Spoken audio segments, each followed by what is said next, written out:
Hello और very good morning आप सबको और स्वागत है इस चैनल पे आप सबका जिसका नाम है मैथ मास्टर्स। आज हम लोग एक क्वेश्चन डिस्कस करने वाले हैं। क्वेश्चन के हेल्प से कुछ कॉन्सेप्ट को डिस्कस करने वाले हैं, सीखने वाले हैं, समझने वाले हैं उन कॉन्सेप्ट्स को। तो क्वेश्चन जो है कॉम्प्लेक्स नंबर का क्वेश्चन है।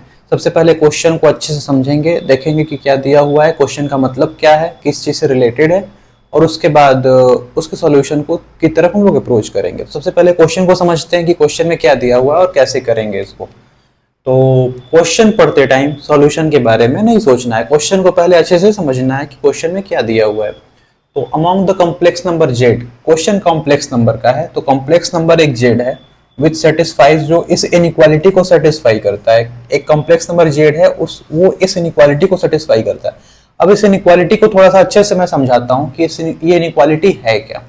तो आपको पता होगा कि जिसको नहीं भी पता होगा वो भी देख सकता है कि जेड माइनस जेड नॉट का mod is equal to R लिखा हुआ है। तो ये एक सर्कल को रिप्रेजेंट करता है, सर्कल को डिनोट करता है। तो कैसे करता है ये भी समझ लेते हैं कि अगर मान मान लीजिए कि जेड जो है वो एक जेड कोई भी कॉम्प्लेक्स नंबर है, तो मैं इसको ले लेता हूँ एक्स प्लस आयोटा वाई, और जेड जो होगा उस सर्कल पे वो सारे पॉइंट्स होंगे, और जेड नॉट को मैं ले लेता हूँ ए प्लस आयोटा बी, और आर को मैं आर ही रहने देता हूँ। तो अगर मैं जेड माइनस जेड नॉट लिखूं तो ये हो जाएगा x minus a plus iota times y minus B का modulus is equal to are.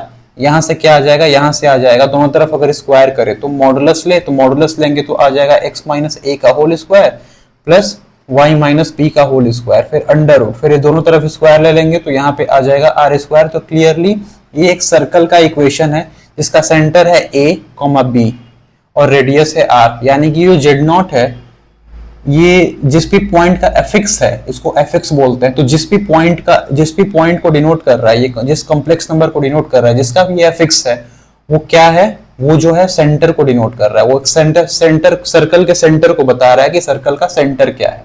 और ये जो जेड है, ये जेड हमारा कॉम्प्लेक्स नंबर है एक्स प्लस आयोटा वाई, यानी कि एक्स कमा वाई जो है ये बता रहा है सर्कल पे जो पॉइंट्स है उन सारे पॉइंट्स को, और आर हमारा रेडियस है।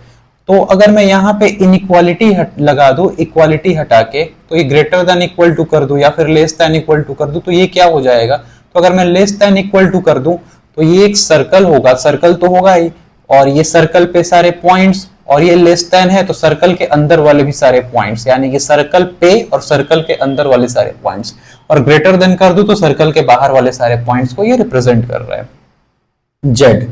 तो यहाँ पे ये क्या लिखा हुआ है, क्लियर है कि ये कुछ ऐसा ही इनइक्वालिटी लिखा हुआ है। अगर इनइक्वालिटी हटा के अगर मैं इक्वल टू कर दूं तो ये जो इक्वेशन होगा ये क्या रिप्रेजेंट कर रहा है, तो ये एक सर्कल को रिप्रेजेंट कर रहा है। ये क्या क्या है, ये एक सर्कल होगा जो ये रिप्रेजेंट कर रहा है सर्कल के ऊपर सारे पॉइंट्स और सर्कल के अंदर वाले सारे पॉइंट्स को। तो उसको पहले बनाते हैं, देखते हैं कि कैसा सर्कल बन रहा है, कैसा सर्कल बन के आ रहा है। तो मैं इसको हटाता हूं, तो इसको हम लोग सर्कल के हेल्प से ही सॉल्व करेंगे क्योंकि वैसे क्वेश्चन इजी होगा और सिंपलर वे में आपको अच्छे से समझ में भी आएगा। तो अगर मैं इसको देखूं तो ये लिखा हुआ है मॉड में जेड माइनस 25 आयोटा, यानी कि जो जेड नॉट है, जेड नॉट क्या है, 25 आयोटा है। जेड नॉट जो है हमारा 25 आयोटा है, यानी कि इसका रियल पार्ट जो है, बस इसमें इमेजिनरी पार्ट है, यानी कि इसका रियल पार्ट जो है जीरो है। अगर जेड माइनस जेड नॉट की बात करें तो जेड नॉट 25 आयोटा है, यानी कि रियल पार्ट जीरो है, यानी कि हमारा जो ये कॉम्प्लेक्स नंबर होगा ये कहीं इस इमेजिनरी एक्सिस पे ये वाला लाई करेगा, यानी कि हमारा जो सेंटर हो जाएगा, मैं बोल देता हूँ 25 आयोटा यहाँ पे, तो ये सर्कल जो होगा कुछ ऐसा सर्कल होगा। ये आ गया 0,25 आयोटा बोल देता हूं मैं, इमेजिनरी एक्सिस है, ठीक है। और इसका रेडियस कितना हो जाएगा, तो इसका ये जो रेडियस हो जाएगा ये 15 हो जाएगा। क्लियर है कि 15 यहाँ पे दिया हुआ है। तो यानी कि ये जो इनइक्वालिटी है ये क्या रिप्रेजेंट कर रहा है, एक सर्कल, सर्कल के ऊपर के सारे पॉइंट्स और सर्कल के अंदर के सारे पॉइंट्स को रिप्रेजेंट कर रहा है। अब क्या बोल रहा है क्वेश्चन में, तो जेड जो है इसको सेटिस्फाई कर रहा है, यानी कि जेड क्या है, ये सारे पॉइंट्स है इस सर्कल के अंदर के और सर्कल के ऊपर के। तो find the complex number Z, Z अब बताना है। अब इतने सारे पॉइंट्स है तो हमें कौन से पॉइंट्स फाइंड करने हैं, तो लिस्ट पॉजिटिव आर्गुमेंट, ऐसा पॉइंट जिसका आर्गुमेंट सबसे कम हो। तो ऐसा आर्गुमेंट कौन सा पॉइंट होगा देख लेते हैं। तो लिस्ट पॉजिटिव आर्गुमेंट हमें फाइंड करना है। तो लिस्ट पॉजिटिव आर्गुमेंट कब बनेगा, यानी कि यहां से मैं एक लाइन ड्रॉ करूं सेंटर से और वो इस सर्कल पे टेंजेंट हो, तो ये जो एंगल होगा ये एंगल हमारा लिस्ट पॉजिटिव आर्गुमेंट होगा। ऐसा क्यों होगा, क्योंकि अगर मैं इस एंगल को और छोटा करने की कोशिश करूं तो ये लाइन जो है टच करेगा ही नहीं, सर्कल को टच नहीं करेगा, यानी कि सर्कल के आउटसाइड के किसी पॉइंट को रिप्रेजेंट कर रहा होगा। और आउटसाइड के पॉइंट हमें लेने नहीं है, हमें इनसाइड के पॉइंट लेने हैं और सर्कल के ऊपर के पॉइंट। सर्कल के ऊपर के अगर मैं पॉइंट लूंगा तो उसके लिए हमें टेंजेंट ड्रॉ करना होगा सेंटर से, सॉरी ओरिजिन से। तो ये जो टेंजेंट होगा बोल देते हैं थीटा डिग्री का एंगल बना रहा है। अब ये थीटा कैसे निकाले, तो ये हमारा लिस्ट पॉजिटिव आर्गुमेंट हो जाएगा। तो इसको निकाल सकते हैं, कैसे निकाले, तो यहाँ से इस पे परपेंडिकुलर ड्रॉ करो और ये सेंटर है, ये टेंजेंट है, तो यहाँ से इस पे अगर इसको ज्वाइन करें तो ये परपेंडिकुलर होगा। अब क्लियर है कि ये जो है एंगल थीटा है, तो ये पूरा 90 है, ये थीटा, तो ये हो जाएगा 90 माइनस थीटा। ये इस ट्रायंगल में ये एंगल 90 माइनस थीटा और ये 90, तो क्लियर है कि ये भी क्या होगा, थीटा होगा। और ये पूरा जो है 25 है, 25 आयोटा मैंने लिखा हुआ है ना, तो ये पूरा जो डिस्टेंस है 25 है और ये डिस्टेंस जो है रेडियस है तो 15 है। तो क्लियरली cos थीटा लिख सकते हैं यहाँ से हम लोग। cos थीटा जो हमारा आ जाएगा वो आ जाएगा ये दिस बेस कितना है 15/25, यानी कि हमारा जो cos थीटा आ गया 25, cos थीटा आ गया वो आ गया 3/5। तो cos थीटा अगर हमारा 3/5 आ रहा है तो tan थीटा क्या हो जाएगा, tan थीटा इजिली निकाल सकते हैं, हमारा tan थीटा हो जाएगा 4/3। सो थीटा क्या आ गया, थीटा जो हमारा आर्गुमेंट है वो आ गया tan इनवर्स 4/3। यहां से हमारा थीटा आ गया tan इनवर्स 4/3। ओके, यहां से तो थीटा निकल गया हमारा। तो ये थीटा जो निकला है ये क्या है, लिस्ट पॉजिटिव आर्गुमेंट है। अब मैक्सिमम पॉजिटिव आर्गुमेंट भी यहाँ पे बोला हुआ है, वो कैसे निकाले, तो मैक्सिमम पॉजिटिव आर्गुमेंट निकालने के लिए यहां से हमें एक और टेंजेंट ड्रॉ करना होगा, क्योंकि अगर मैं इससे ज्यादा और बढ़ाऊं, ये वाला एंगल मैं बोल देता हूं फाई है, तो मैं फाई को और ज्यादा बढ़ाऊं तो ये टच ही नहीं करेगा सर्कल को। तो आर्गुमेंट निकालेंगे कैसे, किस पॉइंट को रिप्रेजेंट कर रहा होगा, सर्कल के अंदर और सर्कल पे होने वाले, सर्कल पे आने वाले पॉइंट चाहिए, तो ऐसा कोई पॉइंट होगा ही नहीं। तो यानी कि इसको और ज्यादा बढ़ा नहीं सकते फाई को, लास्ट फाई हमारा यही हो सकता है जो यहां से ओरिजिन से सर्कल पे जो टेंजेंट हो वो एंगल जो बना रहा है। तो फाई कैसे निकाले, तो क्लियर है कि बाई सिमेट्री, अगर ये थीटा है, ये एंगल थीटा है अगर हमारा, तो ये एंगल भी थीटा होगा हमारा। तो अगर ये एंगल थीटा होगा तो ये फाई क्या हो जाएगा 180 माइनस थीटा, तो हमारा जो फाई हो जाएगा वो हो जाएगा 180 डिग्री माइनस थीटा, और वो कितना आ जाएगा 180 डिग्री माइनस tan इनवर्स 4/3। तो यहां से हम लोग मैक्सिमम पॉजिटिव आर्गुमेंट भी निकाल सकते हैं, ठीक है। और हमें किसी भी कॉम्प्लेक्स नंबर को रिप्रेजेंट करने के लिए, फॉर एग्जांपल मैं इस पॉइंट को बोलता हूं P, तो पॉइंट P को रिप्रेजेंट करने के लिए मॉडुलस आर्गुमेंट फॉर्म में, हमें पोलर फॉर्म में किसी भी कॉम्प्लेक्स नंबर को रिप्रेजेंट करने के लिए किन किन चीजों की जरूरत होती है। तो एक आर्गुमेंट होता है जो कि हम लोगों ने निकाला हुआ है यहाँ पे tan इनवर्स 4/3। और क्या होता है, और होता है हमारा थीटा tan इनवर्स 4/3 है, सॉरी, तो आर्गुमेंट हमारा 4/3 हो जाएगा। और क्या होता है, और होता है हमारा मॉडुलस वैल्यू। तो मॉडुलस वैल्यू भी यहाँ से हम लोग निकाल सकते हैं। मॉडुलस वैल्यू यहाँ से क्या निकाल सकते हैं, तो ये डिस्टेंस हमें पता है, ये डिस्टेंस हमें पता है, तो ये डिस्टेंस इजिली कैलकुलेट कर सकते हैं। ये कितना है 25 है, ये 15 है, तो ये डिस्टेंस कितना हो जाएगा, ये डिस्टेंस हमारा 20 हो जाएगा। तो ये वाला डिस्टेंस हमारा 20 आ गया पाइथागोरस थ्योरम लगा के, तो ये हमारा डिस्टेंस 20 आ रहा है। यानी कि हमारा जो मॉडुलस हो गया P का, अगर मैं ZP लिखूं और मॉडुलस लिखूं यहाँ पे, तो ये हमारा 20 है।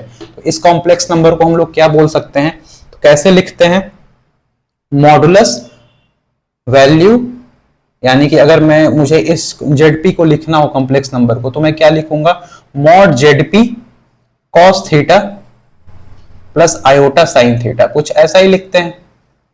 तो मॉड ZP कितना है 20 है, cos थीटा कितना है, यहां से दिया हुआ है 3/5 है, और आयोटा साइन थीटा कितना है 4/5 है, तो आयोटा 4/5। तो यहां से क्या आ जाएगा 5 4 जा 20, 4 3 जा 12, और 4 5 4 जा 20 प्लस आयोटा 16 आयोटा, यानी कि 12 प्लस 16 आयोटा ये वाला कॉम्प्लेक्स नंबर होगा। तो बाई सिमेट्री वाला कॉम्प्लेक्स नंबर कितना होगा, जितना इधर 12 गए वाई एक्सिस, वाई कोऑर्डिनेट तो वही रहने वाला है जो इमेजिनरी एक्सिस है। अगर मैं इसको वाई बोलता हूँ, इसको एक्स बोलता हूँ, तो ये तो वही रहने वाला है, जितना ऊपर इधर है उतना ऊपर इधर भी होगा। बाई सिमेट्री इधर क्या हो जाएगा, -12 + 16 आयोटा, और ये क्या है 12 + 16 आयोटा। तो यहां से हमने दोनों इस पॉइंट को फाइंड कर लिया। ठीक है, अच्छी बात है। अब क्या बोला हुआ है कि लिस्ट मॉडुलस, लिस्ट मॉडुलस कितना होगा, लिस्ट मॉडुलस कैसे निकाले, तो यहां से मॉडुलस क्या होता है, मॉड जेड होता है। जेड यानी कि वो पॉइंट जो इस सर्कल पे लाई कर रहा है या सर्कल के अंदर लाई कर रहा है, यानी कि मॉड जेड -0, यानी कि मैं बोल सकता हूं कि एक ऐसा पॉइंट जो इस सर्कल पे लाई कर रहा हो और सर्कल के अंदर लाई कर रहा हो और उसका ओरिजिन से डिस्टेंस, वो हमारा मॉडुलस वैल्यू होगा। तो लिस्ट मॉडुलस क्या हो जाएगा, यहां से सबसे नजदीक डिस्टेंस कौन सा है, ये वाला डिस्टेंस है, और ये है कितना, ये पूरा हमारा 25 है और रेडियस 15 है, तो ये हमारा 10 है। तो लिस्ट मॉडुलस जो आ जाएगा हमारा वो आ जाएगा 10, और जो ग्रेटेस्ट मॉडुलस आ जाएगा वो कितना आ जाएगा, ये 10 है और ये पूरा यहां तक 25 और 15 है, तो जो हमारा मैक्सिमम मॉडुलस आ जाएगा वो 40 आ जाएगा। ये वाला जो डिस्टेंस होगा ये मैक्सिमम मॉडुलस वैल्यू होगा, यानी कि मैक्सिमम डिस्टेंस होगा ओरिजिन से किसी भी पॉइंट का, तो ये मैक्सिमम मॉडुलस को रिप्रेजेंट करेगा, तो ये 40 आएगा, और ये हमारा लिस्ट वाला जो होगा 10 आएगा। तो यहां से लिस्ट मॉडुलस हमने निकाल लिया, मैक्सिमम मॉडुलस हमने निकाल लिया। अब ये निकालना है कि ये पॉइंट होगा क्या, तो बहुत इजी है निकालना। ये डिस्टेंस, ये ये इमेजिनरी एक्सिस पे लाई कर रहा है ये पॉइंट, यानी कि हमारा जो रियल पार्ट होगा इस पॉइंट का वो 0 होने वाला है और इस पॉइंट का भी 0 होने वाला है। तो हमारा ये जो पॉइंट होगा जिसका लिस्ट मॉडुलस होने वाला है वो पॉइंट होगा क्या, वो हमारा पॉइंट हो जाएगा 10 आयोटा, और ये हमारा जो मैक्सिमम मॉडुलस होने वाला है जिस पॉइंट का वो पॉइंट क्या हो जाएगा 40 आयोटा, क्योंकि रियल पार्ट 0 होने वाला है। तो ऐसे करके हमने चारों पॉइंट निकाल लिए। कौन कौन से चारों पॉइंट निकालने थे, जिसका लिस्ट पॉजिटिव आर्गुमेंट हो, तो पॉइंट ये होगा P, जहां से ओरिजिन से हम लोग टेंजेंट ड्रॉ करेंगे सर्कल पे। मैक्सिमम पॉजिटिव आर्गुमेंट हो, वो पॉइंट कौन सा होगा, वो पॉइंट मैं बोल देता हूं ये Q होगा, जो सिमेट्रिकल है P पॉइंट का, यानी कि ऐसे भी बोल सकते हैं कि y एक्सिस में अगर P पॉइंट का मिरर इमेज ले ले तो हमारा पॉइंट Q आ जाएगा। तो यहां से पॉइंट Q आ गया -12 + 16 आयोटा। और क्या, और कौन सा पॉइंट निकालना था, लिस्ट मॉडुलस जिसका, वो पॉइंट ये होगा। तो वो पॉइंट क्या होगा, इमेजिनरी एक्सिस पे लाई कर रहा है तो निकालना इजी है 10 आयोटा। और ये पॉइंट क्या होगा, जिसका मैक्सिमम मॉडुलस हो, मैक्सिमम पॉसिबल मॉडुलस हो, वो क्या होगा, ये पूरा डिस्टेंस 40 है, क्योंकि यहां तक 25 और ये डिस्टेंस 15 रेडियस, तो ये पूरा 40 है और ये इमेजिनरी एक्सिस पे लाई कर रहा है, तो ये हमारा पॉइंट हो जाएगा 40 आयोटा। ऐसे करके हमने चारों पॉइंट निकाल लिए। तो यहां से उम्मीद करता हूं कि आपको मॉडुलस और आर्गुमेंट का भी कॉन्सेप्ट समझ में आया होगा, और ऐसी इनइक्वालिटी आती है तो हमें कैसे अप्रोच करना चाहिए इस इनइक्वालिटी को, वो भी समझ में आया होगा। तो क्वेश्चन बहुत ही अच्छा था, बहुत इंटरेस्टिंग क्वेश्चन था, काफी कुछ सिखाने वाला क्वेश्चन था। तो उम्मीद करता हूं कि आपने सीखा होगा काफी कुछ इस क्वेश्चन से। Thank you, thanks a lot.